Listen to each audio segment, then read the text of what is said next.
Matindi mga kababayan yung reaksyon ng ating Pangulong Bongbong Marcos nang tanungin siya sa isang ambush interview ng mga reporters tungkol sa pinasok na kabalbalan ay kabalbalan. Kabalbalan man talaga yung alleged secret deal, secret agreement ni Mau Diggs sa China, diyan sa West Philippine Sea po. Sabi ng ating Pangulong Bongbong Marcos, I was horrified anya. Pag sinabi mong horrified po, total shock. Shocking yung nagbabagang mga balita at pagtalakay sa mga isyu na lipunan. Bulsa, opinyon, banat at paglalantad sa katotohanan. Bulsa, what you see is what you get. You decide. Pasok na deal ng dating Pangulong Mau Diggs sa China. Yun naman talaga niya, Mr. Maravillas. Ki-horror, ki-barbaridad. Ayan po ang balita ngayon. Marcos horrified by alleged Duterte Sea secret deal on West Philippine Sea. Ayan po, mga kababayan. Na-interview po kani-kanina lang yung ating Pangulong Bongbong Marcos. Palarga kasi siya, mga kababayan, papuntang Amerika for the trilateral summit with Biden and Japanese Prime Minister Kishida. Pero busy pa rin siya po. Inaayos niya yung problema sa traffic congestion, mga kababayan, sa Manila. PBBM admin to continue pursuing mass transport system to address traffic congestion. Busy siya, mga kababayan, sa pakikipag-usap, meeting on traffic concerns. Sa mga officials po, bagong Pilipinas Town Hall meeting on traffic concerns. Ganon kasipag ng ating Pangulo. Sabi diyan, binigyan din ni Pangulong Ferdinand Marcos Jr. ang kahalaga ng agarang pagtugon sa mabigat na trapiko sa Metro Manila sa bagong Pilipinas Town Hall meeting ngayong araw, ika-10 ng Abril. Pinagtuunan ni PBBM ng pansin ang epekto ng trapiko sa ekonomiya ng bansa, ang sama-samang pagpaplano ng pamahalaan at ang pagpapabuti sa sistema ng pampublikong transportasyon. Nanawagan din ang Pangulo sa pagmatagalang hakbang para sa pagtatayo ng infrastruktura at koordinasyon ng mga kawani para sa mas maluwag na trapiko at maginhawang pagbiyahe ng mga commuter. So afterwards, mga kababayan, nagkaroon ng pagkakataon na makausap siya ng mga taga-mainstream media, ng mga reporters. Ayun, itinanong sa kanya yung tungkol sa alleged secret deal ni Mau Diggs with Xi Jinping. Shocking anya, sabi ng ating Pangulong Bongbong Marcos. I was horrified anya. At hindi po yung pinasok na problema ni Mau Diggs. Sabi ng Pangulo, I am horrified at the idea that we have compromised through a secret agreement the territory, sovereignty, and sovereign rights of the Philippines. Yeah! Ganon, mga kababayan, ang epekto ng fentanyl. Ang daming iniwan po na problema ng dating Pangulo. At hanggang ngayon po, problema pa rin ang ginagawa kasi yung Pangulo naging panggulo. Ginugulo po yung administrasyon ng ating Pangulong Bongbong. Sabi dito sa report ng ABS. But before ko, mga kababayan, bigay sa inyo yung full story ng mga balitang yan, click subscribe muna dito sa ating YouTube channel and hit the notification bell para lagi po kayong updated sa mga kaganapan dito sa ating bansa. Like and share na rin po ninyo ng ating video. At huwag na rin po ninyo na skip yung ating mga commercial ads para tuloy-tuloy lang ang pag-unlad ng bagong Pilipinas. Sa mga naganap ng malinis and spacious fitness gym, pumunta na lang po kayo sa aming Colossal Fitness Gym. We also offer Grab car rental with our brand new 2023 model ng Toyota Innova. We also accept booking for those who are planning to travel via PAL, Cebu Pacific, and other airline companies, local and international, and Meralco Bills, Aleco Bills, PLDT, etc. Ang Colossal Fitness Gym is located at 3rd floor Security Bank Building, Lanco Business Park, Legazpi City, Albay. For inquiries, look for Gilon Maravillas. Contact number 0966-802-0949. Lagi na pong matao sa amin. Na-set up na rin yung aming mga bagong gym equipments. May treadmill na rin po kami. Ito naman po yung bago naming product na binibenta online.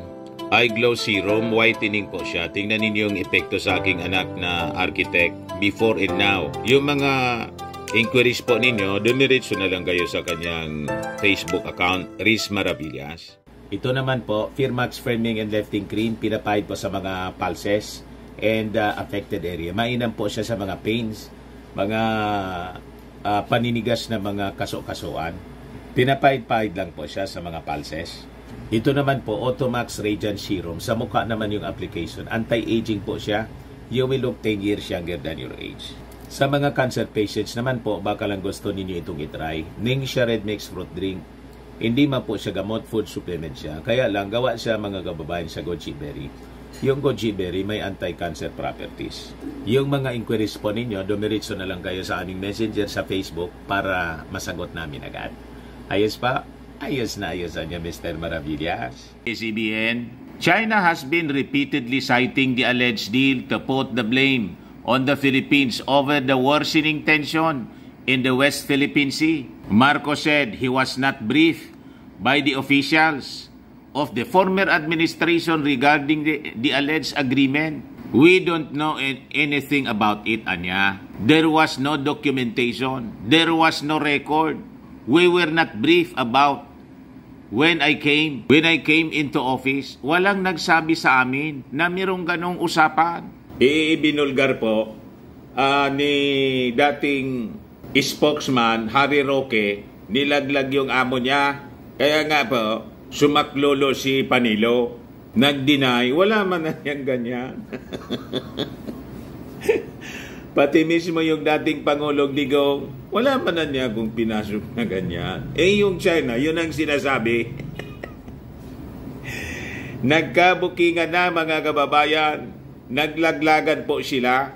Pero sabi dito sa balita, Marcos said he would summon Chinese Ambassador Wang Xilian to explain to him the details of the alleged deal. Siguro pagbalik na, paliwanag niya, sino ba ang kausap mo? Sino ba talaga? Anong pinag-agrihan nyo? Was it an official thing or personal thing? Walang record kahit saan ka tumingin. So sikretong ginawa lahat ito. Bakit nila ginawa? Nakapagtataka. Kaya it's not a good situation. Kita na ninyo mga kababayan ang hudasan dito sa ating bansa. Kaya sabi ko po sa inyo, mag-ingat po tayo sa Manchurian candidates by 2025 midterm election. Malamang sa malamang, may mga reports na po na posibleng mangialam sa eleksyon natin yung China foreign intervention at magpifield sila ng mga kandidatong friendly sa kanila, tuta nila madaling sabi. Magmamanok na sila ng mga kandidato sa local and national positions. But I think mga kababayan, matagal na nilang ginagawa. Kaya ingat po tayo sa lalo yung mga tatakbong senador sa 2025, lalo na po sa 2028 presidential elections. Pag hindi po tayo natuto, hindi ninyo pinakinggan ang ating mga warnings po. Sabi nga po ni Ambassador Babe Romualdez, US Ambassador to sa Amerika, baka niya mawalan tayo ng ating bansa, ng sariling bansa. Seryosuin po ninyo. Kala ninyo, joke-joke lang po itong pinasok ninyo, nang sinusupport ninyo, mga puppet ng China.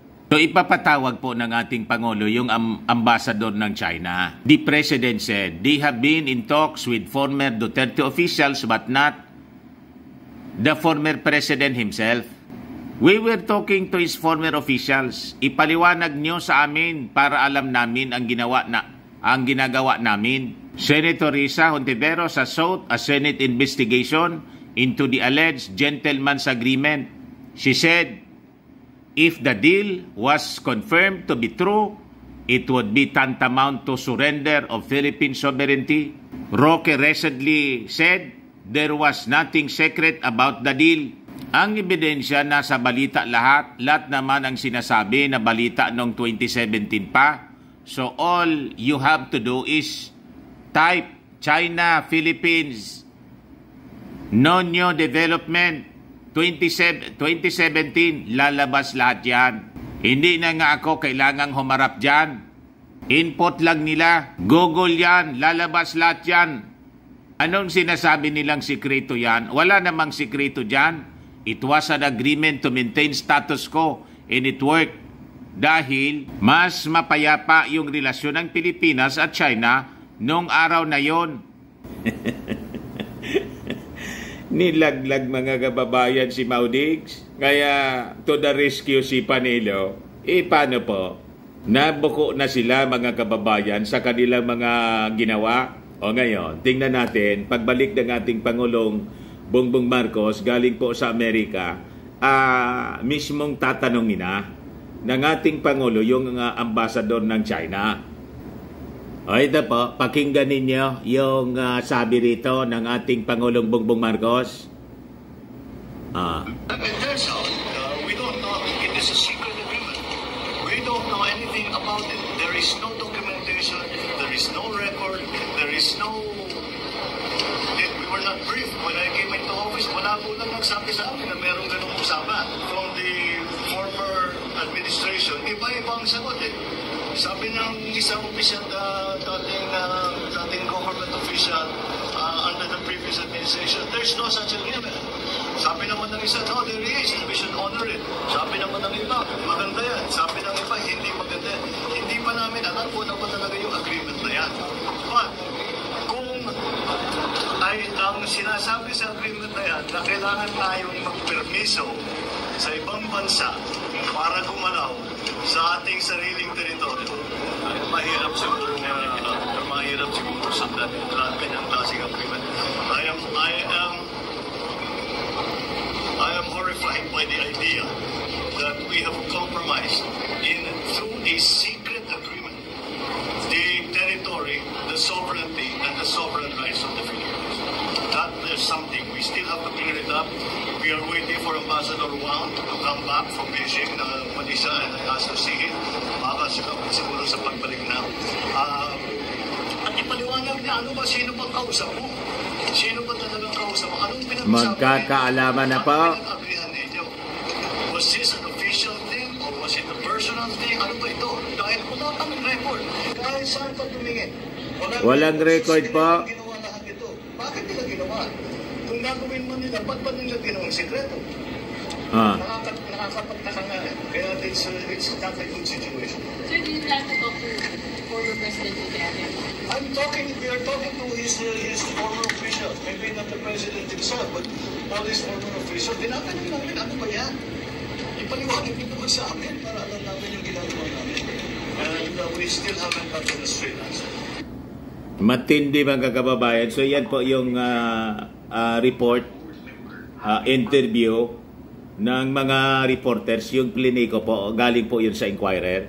Pero maraming mga taga-media na nandoon sa mainstream. Yung ABS-CBN nandun, yung Inquirer at iba pang mga reporters ng mainstream media. Talagaan niya Mr. Maravillas, ki horror, ki barbaridad yung pinasok na problema niya, no? Ni Maudigs. Mismo po, mga kababayan, sinubo po sa problema yung ating bansa. From Soncho Art of War po, yung ginamit ng mga strategy ng dating Pangulong Digong. From Soncho Art of War to Judas Iscariote. Buti na lang po mga kababayan, mayroon tayong Tigre ng Norte versus Judas ng Sur. O, di ba? O ngayon, sa mga latest development ng balita, Sabi dito sa report ng ABS-CBN, US says very concerned about Chinese actions in the West Philippine Sea. Ayan po. A top US military official is very concerned in the recent encounters between Chinese and Philippine boats around Second Thomas or Ayungin Shoal. Yung latest pong harassment, bullying, and pambabomba ng water cannon po, sabi ng isang US top official, they are very concerned. Kaya siguradong ito yung pag-uusapan po doon sa Trilateral Summit po ng Amerika, Pilipinas at saka yung Japan. Mamaya lalarga yung ating Pangulong Bongbong Marcos, pero before siyang lumarga, ang dami pa niyang mga inasikaso. Yung traffic congestion, problema sa trapiko dyan sa Metro Manila, yun ang kanilang pinag-usapan. Yan po, town hall meeting on traffic concerns. Ganon kasipag po yung ating Pangulong Bongbong Marcos. And so, because of that development, sabi dito sa balita, more naval multilateral patrols are expected in the West Philippine Sea. Sabi ng isang Navy official po.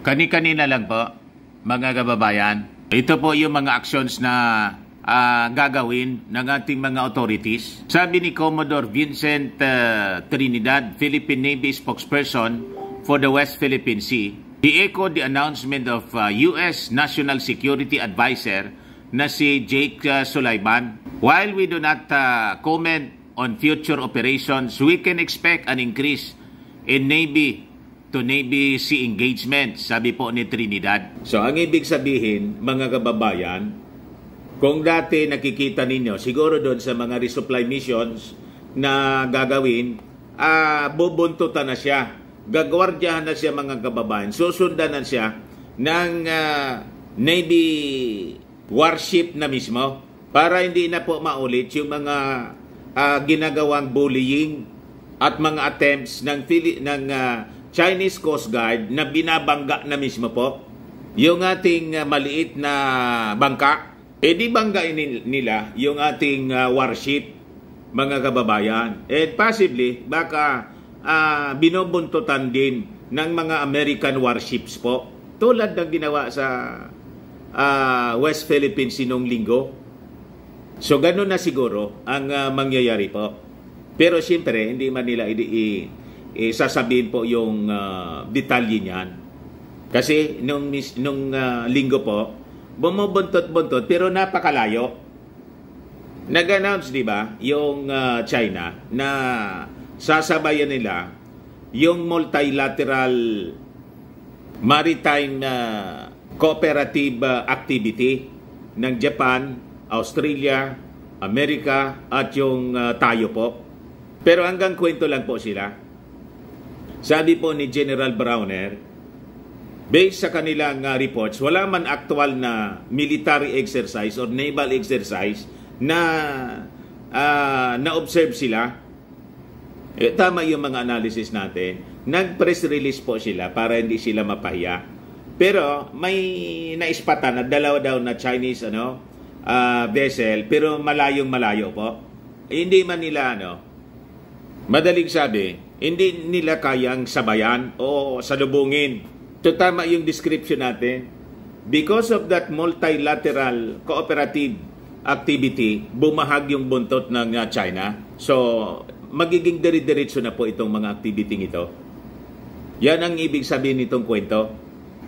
Sullivan on Tuesday said more joint patrols can be expected in the South China Sea after drills were conducted by the United States, Australia, the Philippines, and Japan over the weekend. So sakto po, mga kababayan, yun na yung mangyayari.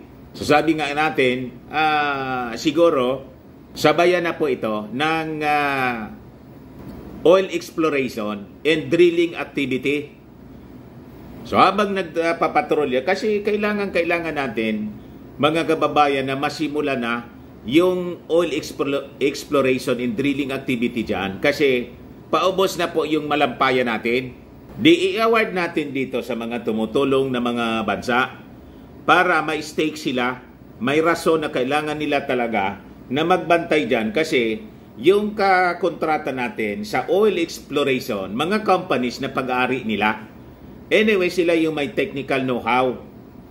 They have the technology para sa oil exploration. Wala man tayo niyan. Talagang mangungontrata tayo ng third party. Diyan magagaling yung Amerika, yung Japan, yung Australia siguro, mayroon din silang ganon. And sabi nga natin, we are inviting investors.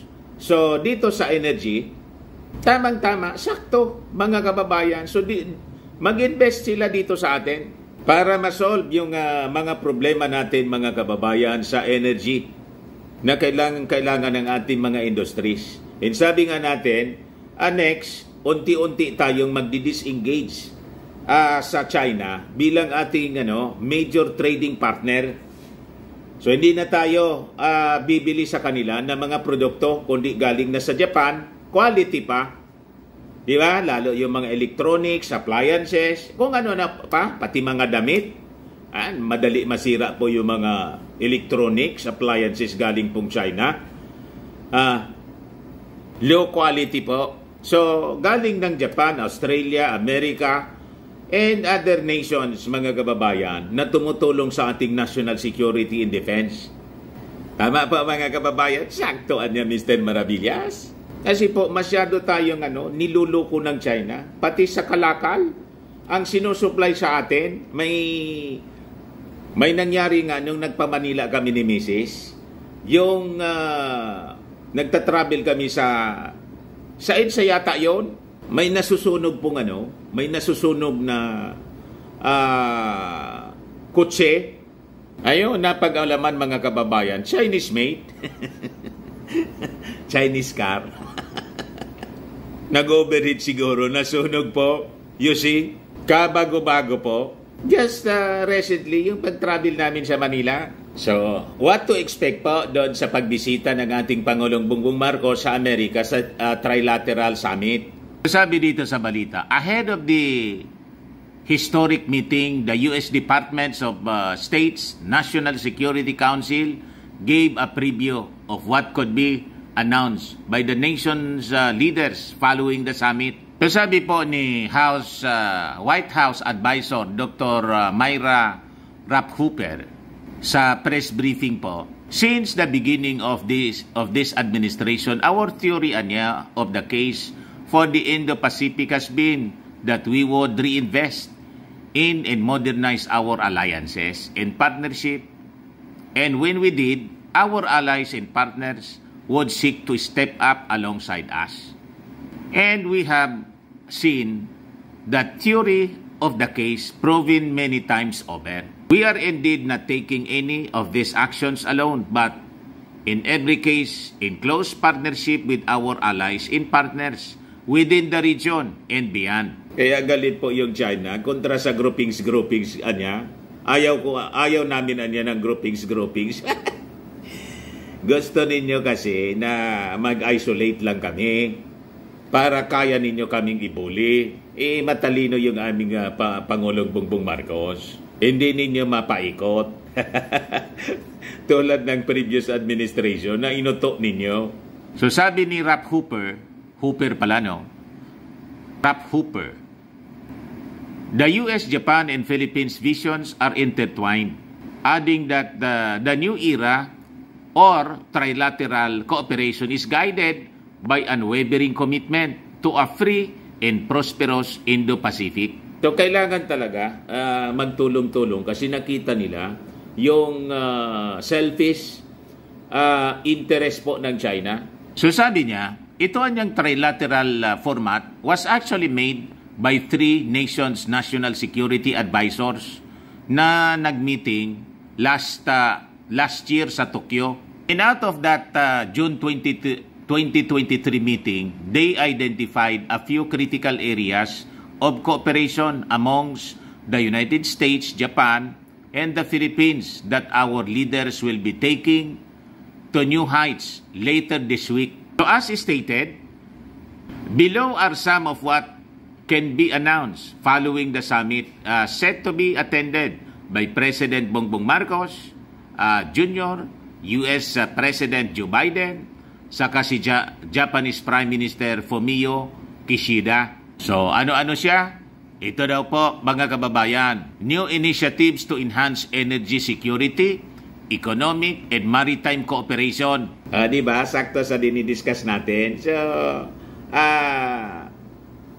sigurado na itong mga pagpapatrolya po, regular patrol na gagawin po na sinimula nung Sunday, magiging sunod-sunod na siya, sasabayan na po ng exploration na po, mga kababayan ng area for the untapped gas and oil for energy security.